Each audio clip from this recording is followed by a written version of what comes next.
আসসালামু আলাইকুম।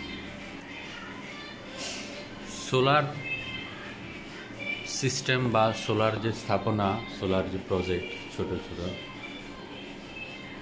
মূলত হচ্ছে রেসিডেন্সিয়াল যে প্রজেক্টগুলো গ্রাম অঞ্চলে ব্যবহার করা হয় বাসাবাড়ির জন্য, তার মধ্যে থেকে 1 কিলোওয়াট বা 1.5 কিলোওয়াট থেকে 5 কিলোওয়াট বা 6 কিলোওয়াট পর্যন্ত সর্বোচ্চ একেবারে পারফেক্ট।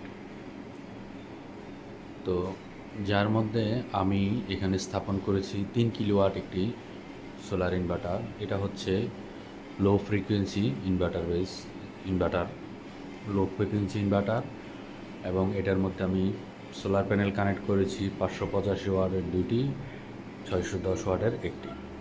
গতকাল 610 ওয়াটের একটি কানেক্ট করেছি। তো সোলার প্যানেল নিয়ে ট্রেডিশনাল কিছু ইনভার্টার স্থাপনা চলতেছে, ট্রেডিশনাল চাইনিজ কিছু ইনভার্টার স্থাপনা চলতেছে।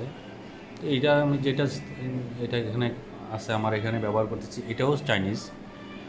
তো চাইনিজদের প্রোডাক্টের মধ্যে কয়েকটা ক্যাটাগরি আছে, যেমন কিছু কিছু ইনভার্টার আছে চাইনিজদের বলতে, এটা মূলত টেকনোলজির মধ্যে ক্যাটাগরি আছে। তো আজকে আমি এমন কিছু কথা বলবো যে কথাগুলো আমার মনে হয় না যে ইউটিউব বা ফেসবুক বা কোথাও এই ধরনের কোনো কথা বলা আছে। পূর্বের ভিডিওতে আমি সংক্ষেপে কিছু বলা হয়েছিল, বাট ফুল ক্লিয়ারলি কোনো ভিডিওতে আমি বলি নেই। আজকে বলবো। আমার মনে হয় না ইউটিউব বা ফেসবুক বা অন্য কোথাও প্ল্যাটফর্মে কোথাও এরকম স্পষ্টভাবে এই ধরনের গাইডলাইন অথবা সিদ্ধান্ত দেওয়া আছে কিনা আমার জানা নাই।